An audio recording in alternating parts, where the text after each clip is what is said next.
Were you guys bullied ever in school? I was a bully. I was kind of a little shit when I was. You were a bully? I was kind of a little bully. Beans the bully. I kind of was. Yeah, you'd think being a short, kind of fat kid, you would get bullied, but no, I was kind of the bully. Well, you had to when you think about that was your defense mechanism. That was the way you handled all that. Was just to like be the first to attack. I kind of feel like it. Yeah. If anything, I was kind of a little shithead when I was a kid. It's good to take accountability, man. And then that's cool.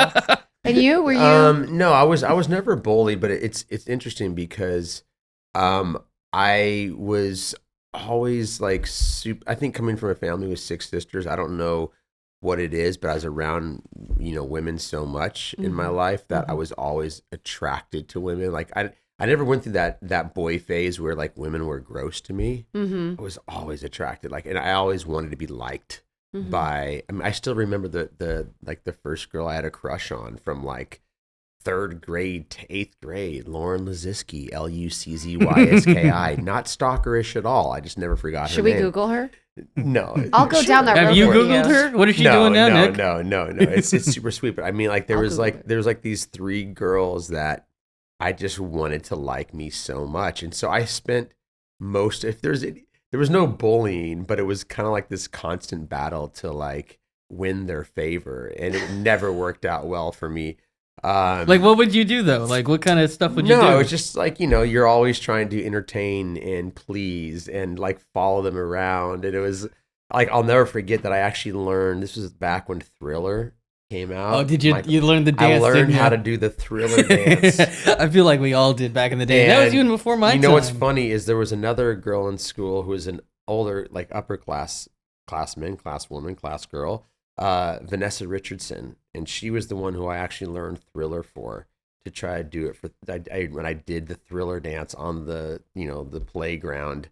For Vanessa Richardson, and she thought it was really cute. Is there video of this? I so want to see this video. Yeah, I was not athletic. I never saw myself as an athlete, so I was never bullied, but I also never felt like I fit into that mold. And it was only when grade school ended and I went off to high school that I made that important decision to go someplace else where I can kind of like reinvent who I was and what I wanted to be, and that was like it was an interesting time for. I mean, are you 13 when you go off to high school? I forget. In some places 13, some places 14. Yeah, I mean, it was.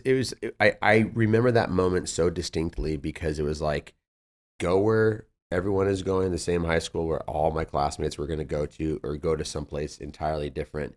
And become a new person. Yeah, and I'm so glad that at that age I had the awareness to say, I want to start fresh. Yeah. I want to start over and change my life from that point forward. That is so interesting. Yeah. I was bullied quite a lot, guys. Were you? Oh, really? Yeah. I think that's why I had my guard up so much. I think that and stoked with sort of my mom's sort of like danger. She was very much like a helicopter mom. And so everything was a danger. And like, I have to fight that now as a mom to kind of like not have, it's very hard. It's what were you bullied over? Because my teeth, your chest, wow.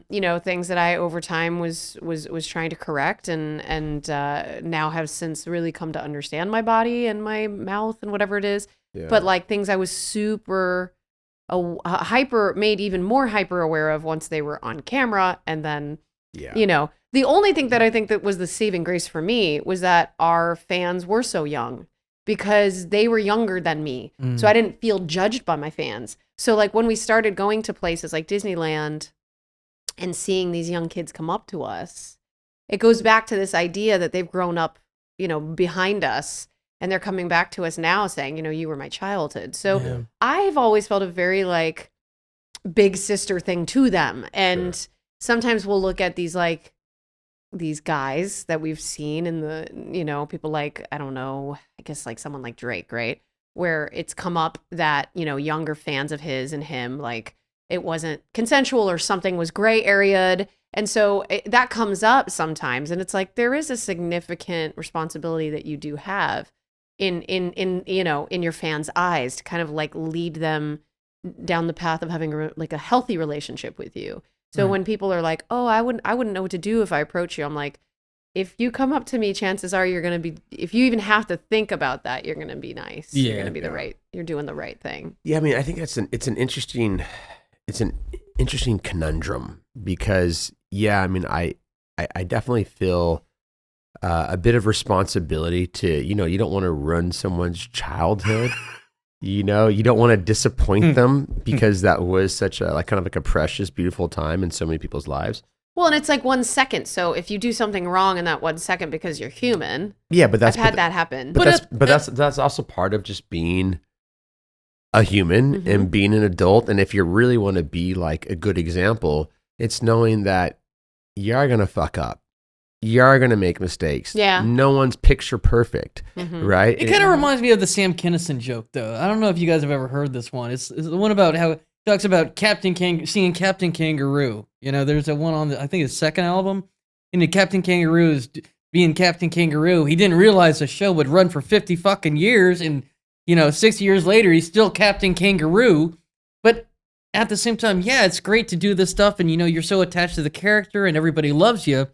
But you don't want to be scared to take risks, kind of like you were talking about. Oh, that's a really good point. And do different stuff, right? Yeah. Not only should you not be afraid to take risks, but you have to. Yeah. So it's like you can't, no one, including ourselves, right, should live in the past, right? You shouldn't live in something that was, happened in your life 20 years ago. So if we're talking about like the responsibility to fans of the show, and you want to kind of maintain that, picture perfect, everyone's happy life, it's not realistic. Yeah. And I feel like, Christy, you might be able to even relate to me here because I felt like that when I did Weeds. Yeah. Be doing something you took a big risk. Yeah, doing something so family friendly with Even Stevens versus, I don't know if I'd show my kids Weeds. So after Weeds, what did you feel like doing? Or was it more or less like, what is going to be the next thing? It was that, and it was more so just people would come up to me, and I would get, oh my God, I never thought I would see beans like that, okay, so you kind of already broke the mold for yourself. Great. But but and then you did more stuff, like you did the Kicking and Screaming, and you did all these like sort of elevated movies that really brought your casting. Right, so I obviously it's great for me as an actor, but I know you kind of done the same things too, right?